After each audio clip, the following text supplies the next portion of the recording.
What's going on, guys? Welcome back to the channel again. Welcome back to Bugs View. Now, the big news that I have, just an updated video for you guys again. In December of last year, I was involved in an accident with the Accord, and the car got totaled. I went to Jamaica, came back from vacay, and I got into an accident literally like 2 days later. I've been going to therapy, so I'm actually feeling a lot better. And in between going to therapy, I did pick up another car, which is my 2021 Subaru WRX. I definitely wanted a Subaru. I wanted a different platform. I could have easily gotten another Honda.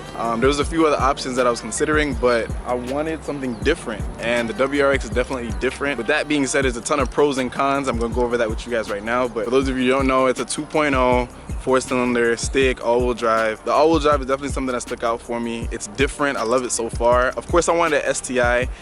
I'm not getting into that right now, but instead of getting an STI, I literally just got a 2.0. It's still good enough for me right now. I didn't want nothing too crazy. My options were either getting a 5.0, an EcoBoost Mustang, a Focus ST, a Focus RS. So I just got this to just be different. Didn't want a Civic, like I said, I didn't want front-wheel drive. And this is what I chose to get. So I'm gonna go ahead and go over the pros and cons of having it so far. It's been a few months already. I have like 2,700 miles on it. I bought it with 5, so yeah, I have been doing a little bit of driving, but the car is just that fun that I just can't stop driving and going places. Let's just go ahead and go over the pros and cons now of owning the Subaru up until this point.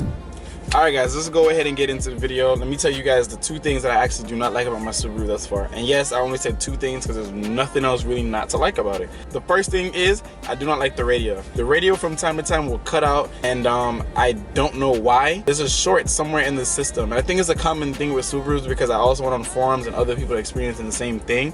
They brought it to the dealer, and I brought it to the dealer as well, and they tell me since I can't replicate the noise or the issue at that time, they're not gonna change it. There's a head unit that most people just go ahead and replace it with. It's called iDoing. Maybe down the line I'll just go ahead and replace it because I don't like it. It's gotten me lost already with Apple Play. The Bluetooth also does the same thing, so it's like you can't even escape it. You never know when it's gonna happen. The screen just goes blank and like it'll freeze. There's a loud buzzing noise that comes from it. There's so many different things that you hear that you never know what's gonna be next. Number 2 is the fact that I have to tune for every performance mod to the car. There's nothing that I could put on the car besides a full catback system or axle back. Every bolt-on piece that would adjust the performance of the car, you have to tune for. The first mod that most people do for performance anyway is a Cobb access port. The access port alone would void your warranty when you bring it to the dealer for anything that goes wrong with the car. And like I said, I have 2,800 miles. I'm not trying to have my warranty voided this soon. I'm gonna try my best to hold out and just do everything exterior wise or interior to the car that doesn't require me to go to Subaru and have any issues with them. So like I said, I'm just gonna do the air suspension or the coilovers and stuff like that. But for performance, I have to hold out. I can't run the chance of, you know, anything going wrong with the car and them not being able to cover it. So actually, those are the only 2 things that I have wrong with the car now. Everything else for the car for me is satisfactory. I'm really basic with my cars. I don't require too many features. I just rather have a strong motor, strong transmission, and a strong daily. This is definitely a strong daily for me. I wanted an STI like I said earlier, but the WRX has been fun. Exterior wise, I added a front lip, I added a F1 light to the rear. So that's all I'm gonna do. I'm just gonna make the car look good outside and on the inside. I'm gonna stay away from performance mods until I feel more comfortable with the car. It's been fun driving it so far, like I said. But now, my top 3 pros to the car is the fact that it's all-wheel drive, simple as that. I don't do any launches, I don't do any digs, I don't do anything crazy like that. But it is convenient that it is all-wheel drive, even though I'm in Florida. Like, I want it to be different. Rear-wheel drive, I could have gotten something, but all-wheel drive is where it's at for me right now. The number 2 pro to it is that it's boosted. I don't require a crazy amount of power right now. I just came from an Accord, and Accord was a perfect daily. This is gonna be a perfect daily. I'm gonna hold on to doing anything crazy performance-wise to the car. It's not necessary right now for me. Actually, speaking on that, the stock tune is actually pretty bad for what I'm hearing in comparison to like if I did get an access port. Even with that being said, I still don't plan on tuning that or getting rid of that.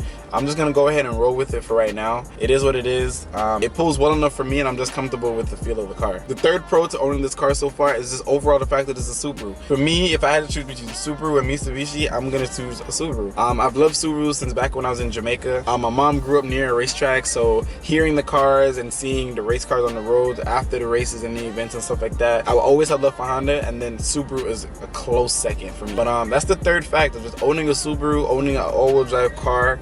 For me, this has been solid. I love the fact that I was able to get this, and it's just been fun.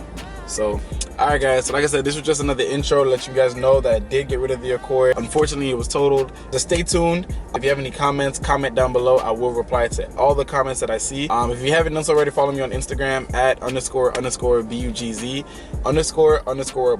BUGZ on Instagram. Alright, I'll see you guys in the next video. Let me know also what you guys think I should do next to the car, or stuff that you would like to see, videos you would like to see. Until then, peace.